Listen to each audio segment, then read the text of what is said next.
Good evening, students.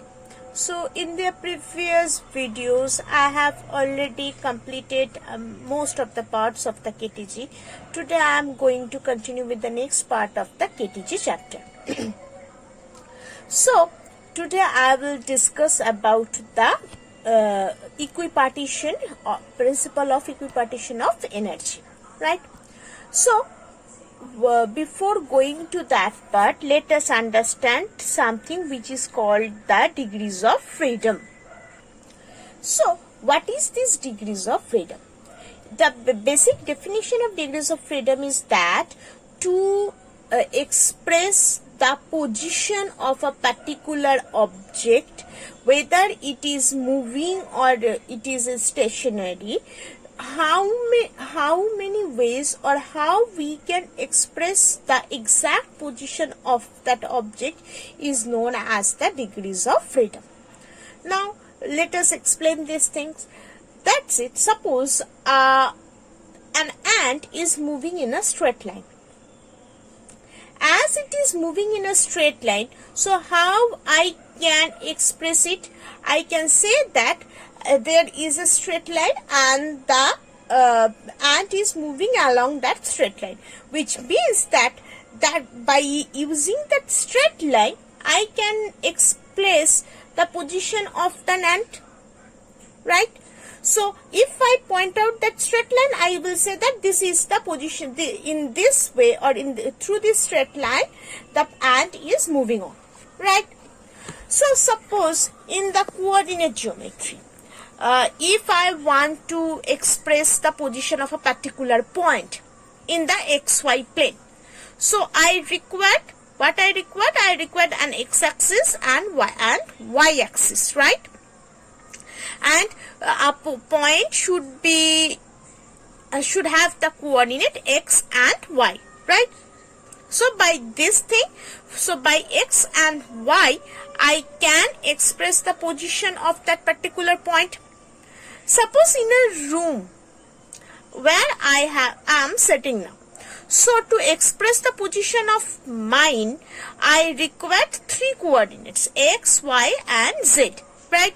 So using these three coordinates, I can express, therefore these x, y, z or xy or that straight line, that means only either x-axis or y-axis or z-axis, all these things are nothing but the degrees of freedom. Okay, so let us understand this thing by the some drawing. Okay, so if I write this up, an ant is moving in this direction, right?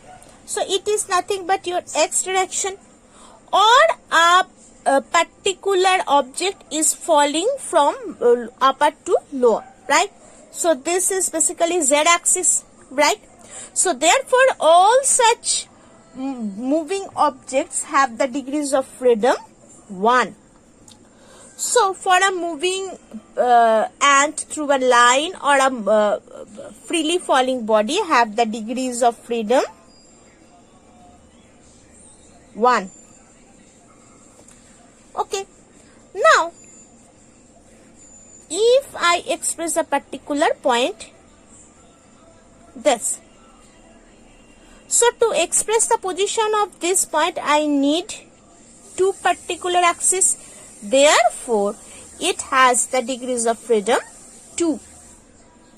Similarly, for a particular position in three-dimensional plane, I required 3 points, that is x, y, z, right? So therefore the degrees of freedom is 3. So here it is 2, here it is 3, right? So in this way I can express the degrees of freedom. Now suppose if a projectile is there, so for this projectile motion, particular in this point, how many coordinates is required? That is 2, x and z. So therefore for a projectile the degrees of freedom will be 2. Similarly for the KTG, we all know that for each and every gas molecules have the minute mass, and as well as it is moving in a random motion, right, which is basically known as the Brownian motion. And so therefore, if a particular molecule is moving here and there, so to express the position of that molecule, we require 3 points. That means 3 coordinates. So therefore, degrees of freedom for a gas is 3.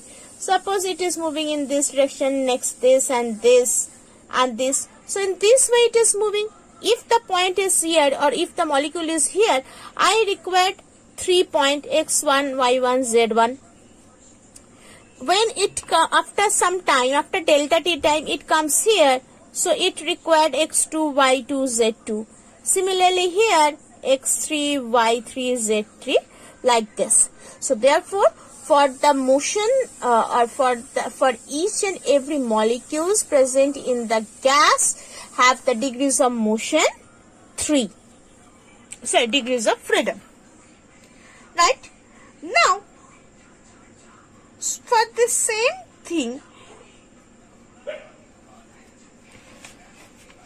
we can say that suppose a particular body is moving in particular direction, as well as it is also rotating. Right? So, when a particular body is moving through a plane, suppose XYZ plane is here,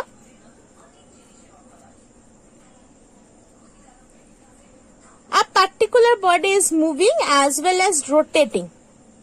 So it has an omega velocity, omega angular velocity. So in that case, as it is moving and as well as this particular point is exhibiting both translatory as well as rotational motion. So therefore, it has the degrees of freedom 6. Why 6?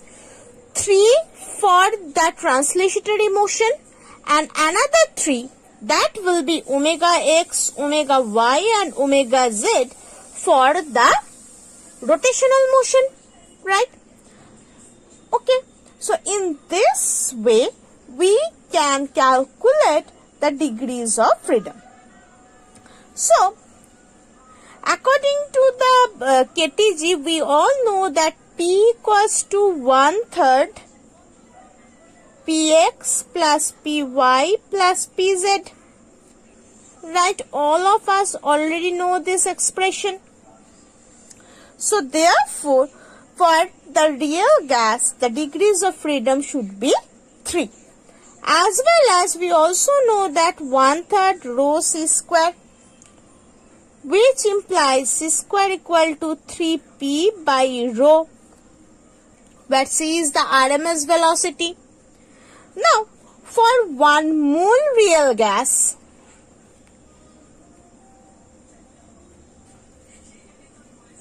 let us consider mass is m, and so therefore total energy will be 3/2 PV, which basically becomes 3/2 RT. Okay. So therefore, as for a particular molecule, degrees of freedom is 3. So for 1 gram molecule of gas has the energy half RT. Right? So this formation or this point of view is being established by the Boltzmann. His full name is Louis Boltzmann.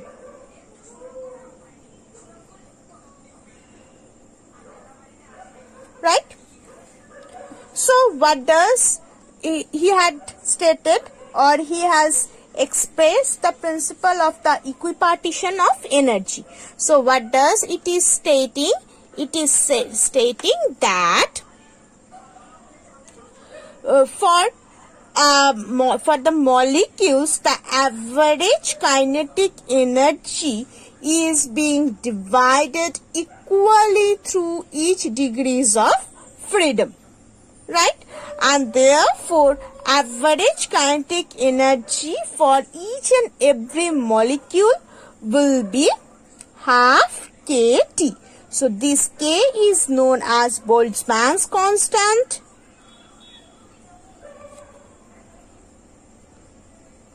which is considered as 1.38 into 10 to the power minus 23 Joule Kelvin inverse.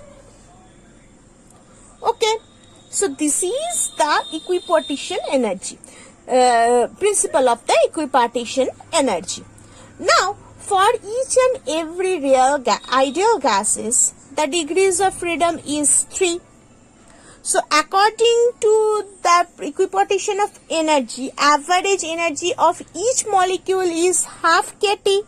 So, for as degrees of freedom is 3, so it becomes 3 by 2 kT. So, this is the average energy of each of the gas molecules, right?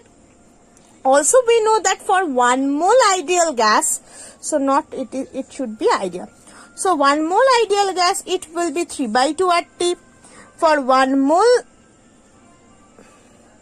and in 1 mole ideal gas, the number of molecules will be capital E by E. So, this will be R by K. And therefore, and we also know that this R by K is nothing but your Avogadro number. So, this is the basic pathway of the explanation of this Avogadro number. Okay. So, this is the main concept for the degrees of freedom and principle of the equipartition energy. So